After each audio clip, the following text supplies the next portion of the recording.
Good morning. This is Sunday Morning with Bill Morton on WLUW 88.7 FM, broadcasting from Loyola University Chicago Water Tower campus. We have with us today Lindley Wisnewski.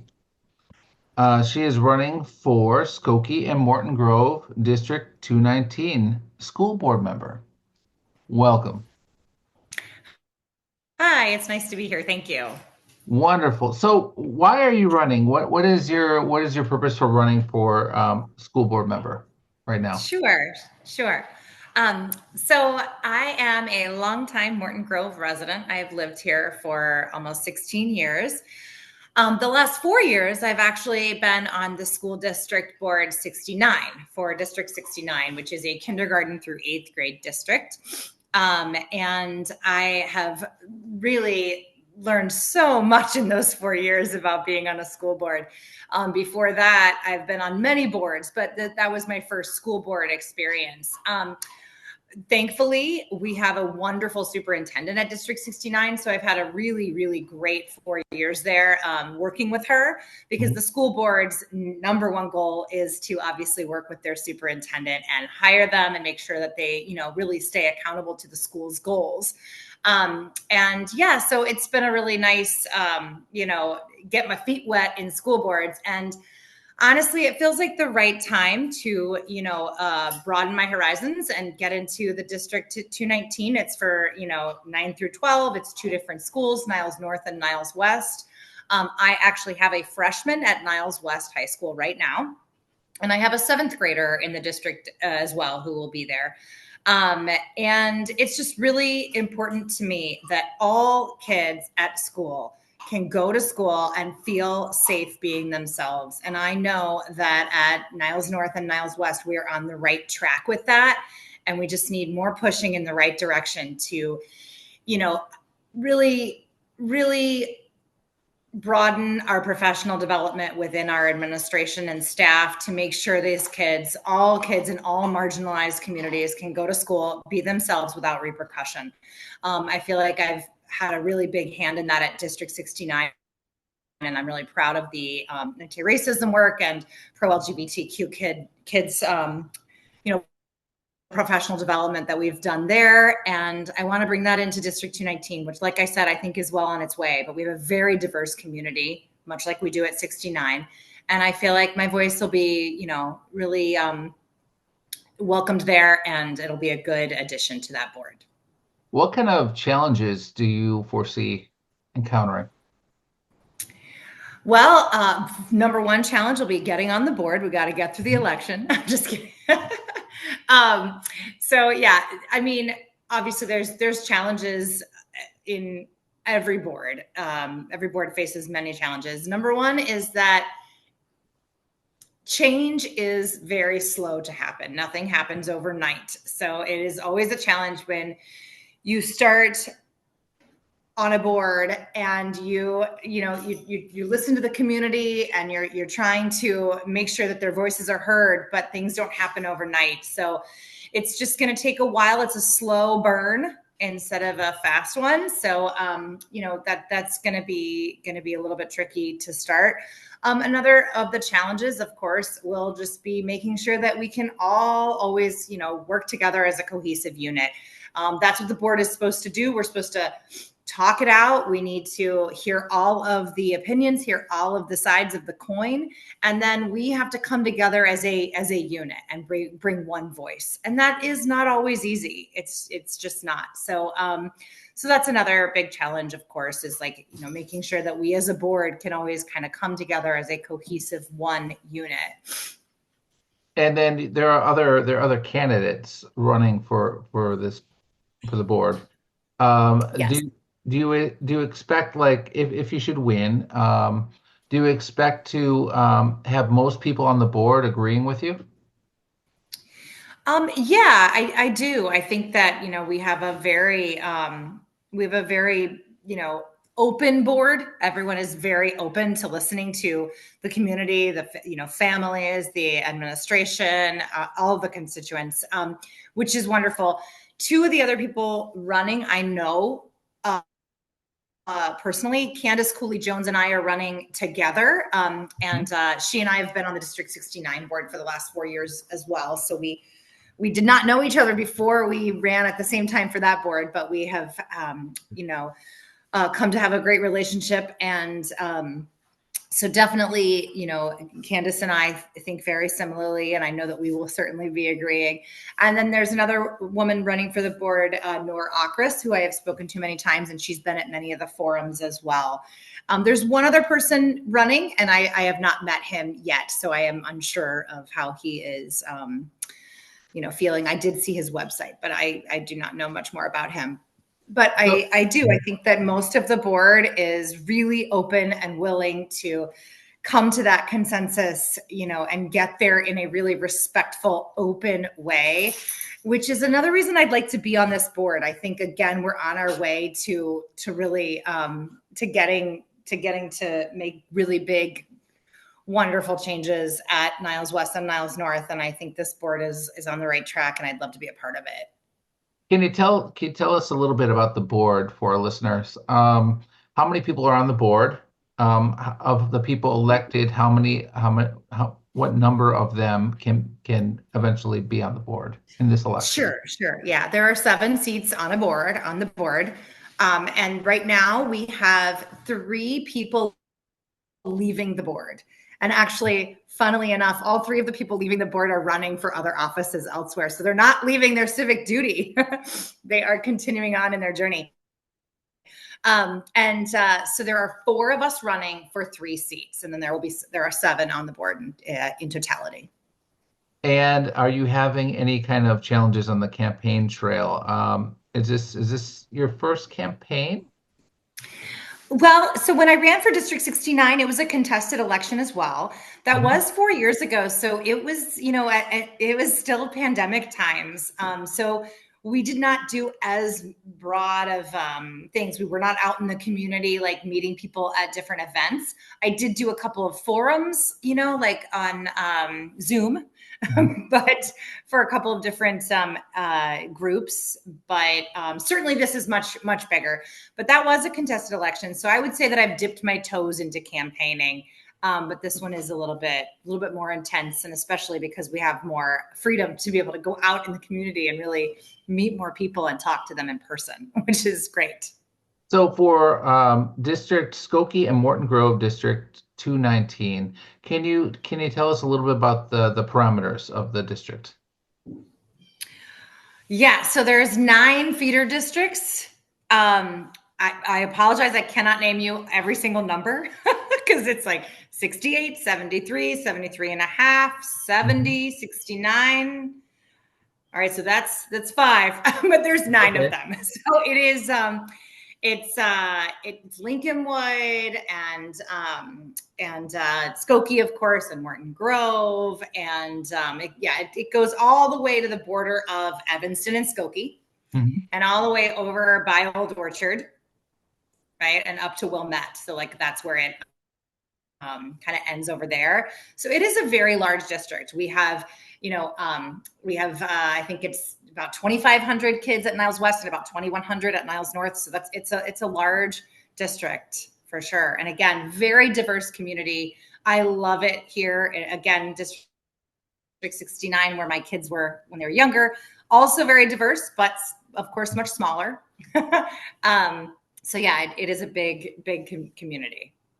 You mentioned it's a diverse, large community with 9 feeder districts, and you also mentioned it was marginalized. Is it mostly marginalized community, or what does that look like? What's that breakdown?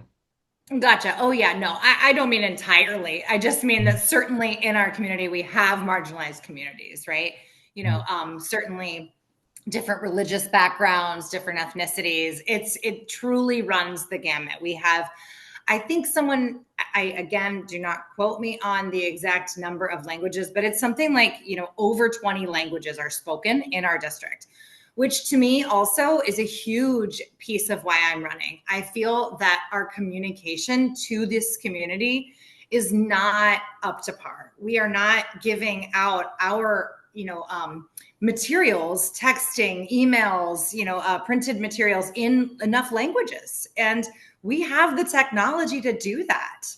So I feel like this is, definitely that. I mean, and again, nothing happens fast, but I feel like that's such an easy fix where we could really be communicating with so many more people and, getting affinity groups started, where people can even like an affinity group for just new to the district, things like that. I think we could really, really make progress with better communication with many different languages. And who's your little fur baby? Who's your fur baby? I have two fur babies. Mm-hmm. I have two, Caesar and Birdie. I see a little white one there. Who's that one?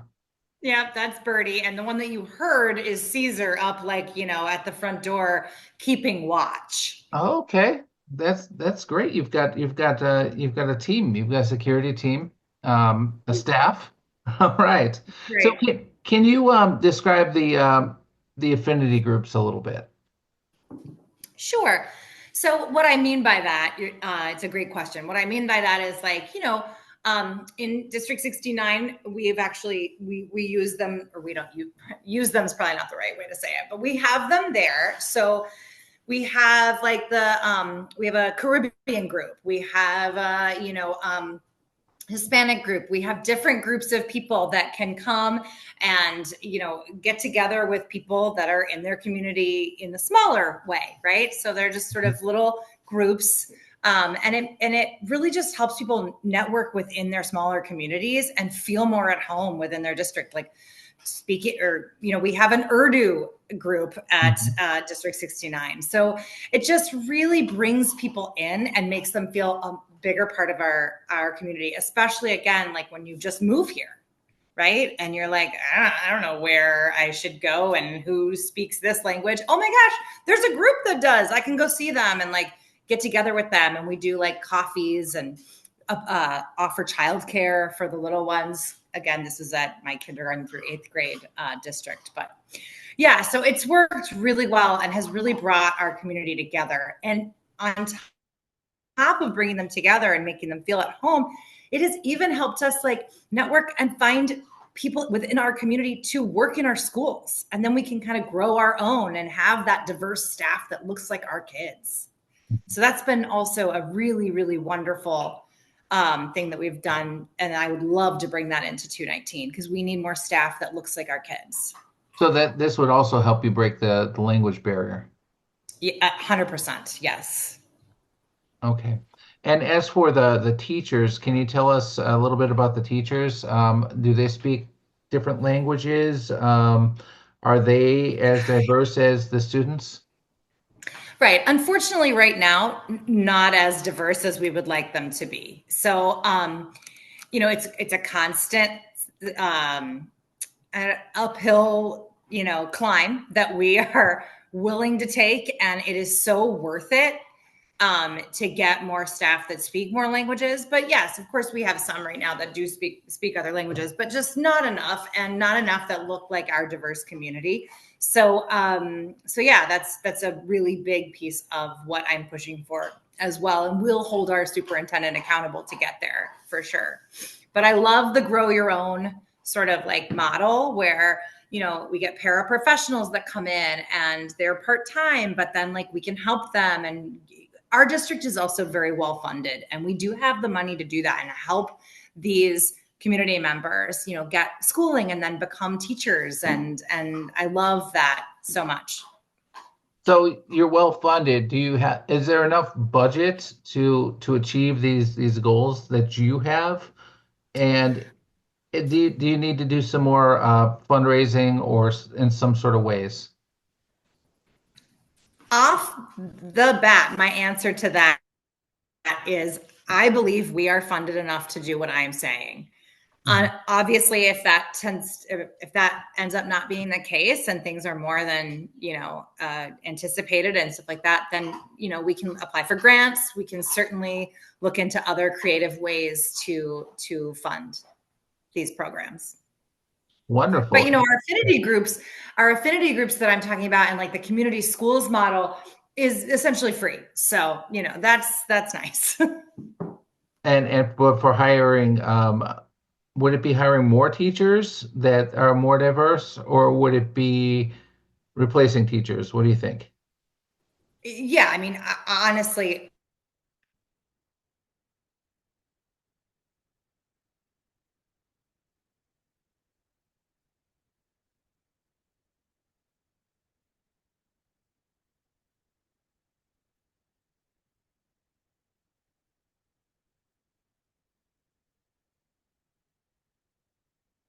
hire more teachers for sure. Also, amount We of kind of, I'm support. sorry, Essentially, also again, we kind of broke up. Let's just start that over again. That's okay. oh, We'll do a cut if we need to. Um, with in regards to the budget and the diversity of the teachers, um, would the budget go towards hiring new teachers? And is there enough to hire new teachers, or would we be looking at maybe replacing some of the teachers to make the staff more diverse, like the students? right. Yeah, ideally we would have enough to hire more teachers, not certainly not let go of teachers.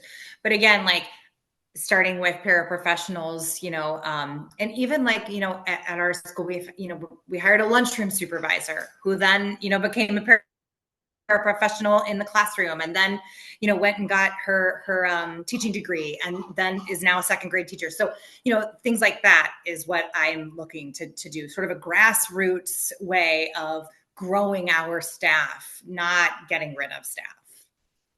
I'm in a local school council in the city of Chicago, and we have issues with our buildings.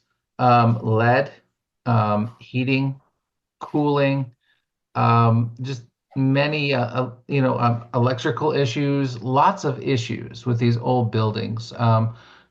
Will you have these issues as well in your facilities?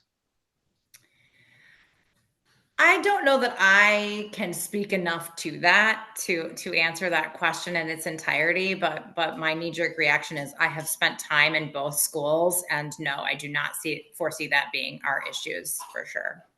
And how are your libraries?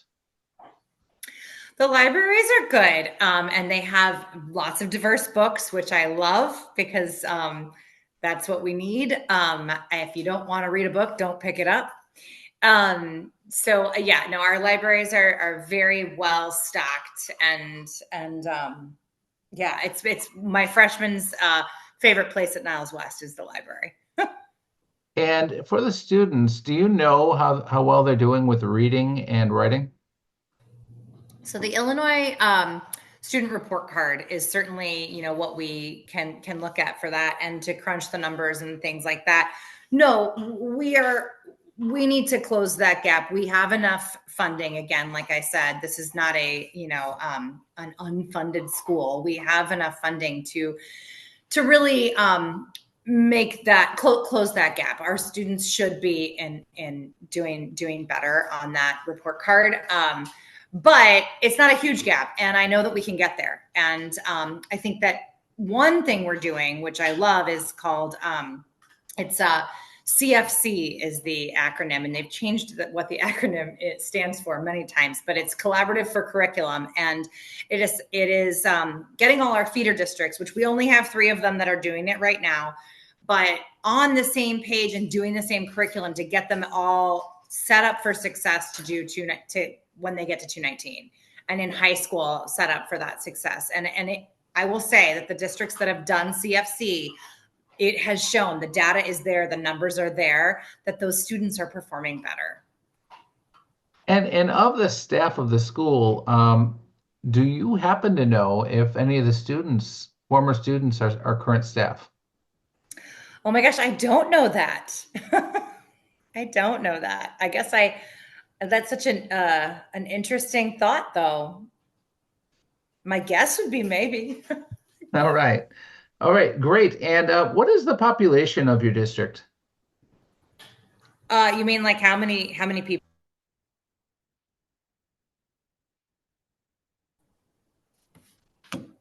Oh, I think I lost you. Oh, Oh, so there you are. I'll ask again. So, what is the population of your district? You mean in numbers? Yes. I do not know the population offhand. I just know that I know the number of students at both schools, and then we've got 9 feeder districts, and I know kind of the parameters of where it is, and Niles and Lincolnwood and over to Old Orchard, Mhm. and up against Evanston and Wilmette and Skokie and Morton Grove, but I don't know the actual numbers of the population. All right. Well, thank you so much for interviewing with us today.